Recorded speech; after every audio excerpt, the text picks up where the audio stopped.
Shalom Bapak Ibu Saudara yang terkasih dalam Tuhan Yesus Kristus, salam sejahtera bagi kita semua. Bagaimana kabarnya hari ini? Kita percaya apapun yang menjadi situasi kondisi hidup kita hari ini, Tuhan turut bekerja untuk mendatangkan kebaikan bagi kita. Mari sebelum kita merenungkan firman Tuhan, kita berdoa terlebih dahulu.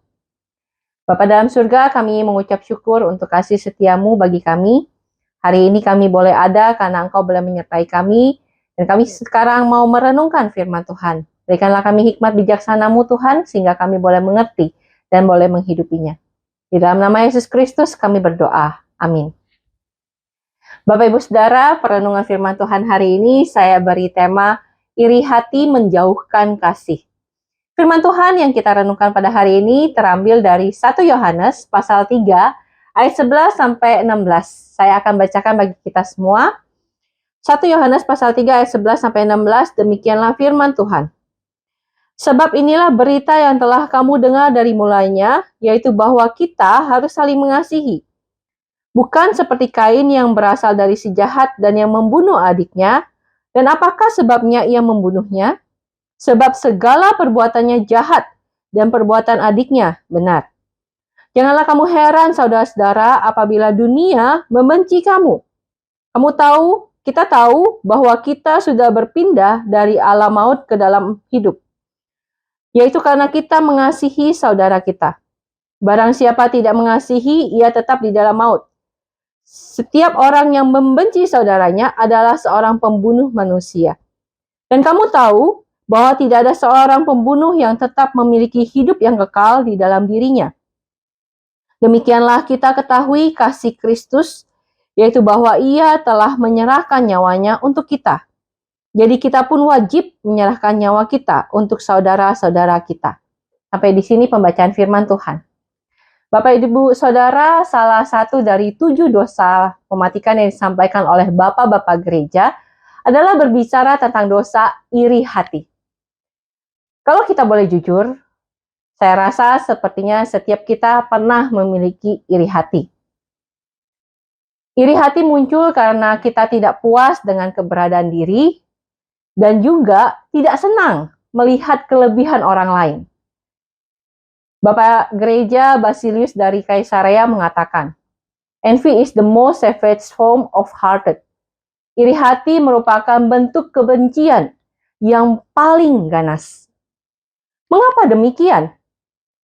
Karena dari iri hati maka kita melakukan segala macam cara untuk memuaskan diri dan menghancurkan orang lain. Di dalam bagian firman Tuhan yang tadi kita baca, memberikan nasihat bagi kita untuk mengasihi orang lain, namun Rasul Yohanes memberikan contoh tentang kisah dari Kain dan Habel. Kita tahu jelas bahwa mereka bersaudara, tetapi karena iri hati, Kain membunuh Habel, adiknya. Nasihat dari Rasul Yohanes ini jelas mengingatkan kita bahwa untuk kita bisa mengasihi, tidak ada tempat bagi iri hati. Demikian juga sebaliknya. Ketika kita iri hati, maka yang ada hanyalah kebencian, bukan kasih. Dan Rasul Yohanes mengingatkan kita kembali pengajaran yang Tuhan Yesus pernah sampaikan.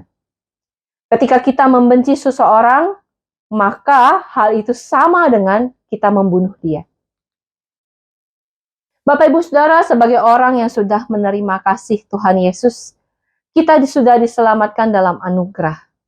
Kita sudah dimenangkan dari dosa, sehingga tidak akan lagi menerima hukuman. Tetapi godaan dari dosa masih ada dan masih membuat kita jatuh. Oleh karena itu kita perlu memperjuangkan hidup untuk bisa mengasihi sesama kita. Tentu bukan dengan kekuatan kita semata, tetapi dengan kasih dan kekuatan dari Tuhan kita, Yesus Kristus.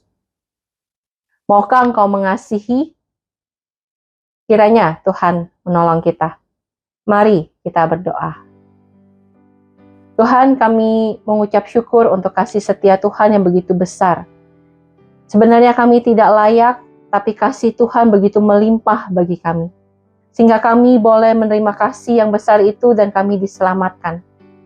Tuhan, sebagai orang-orang yang sudah menerima kasih, ajarlah kami juga memiliki kasih yang sama kepada orang-orang sekitar kami, kepada mereka yang sulit maupun mereka yang lebih daripada kami.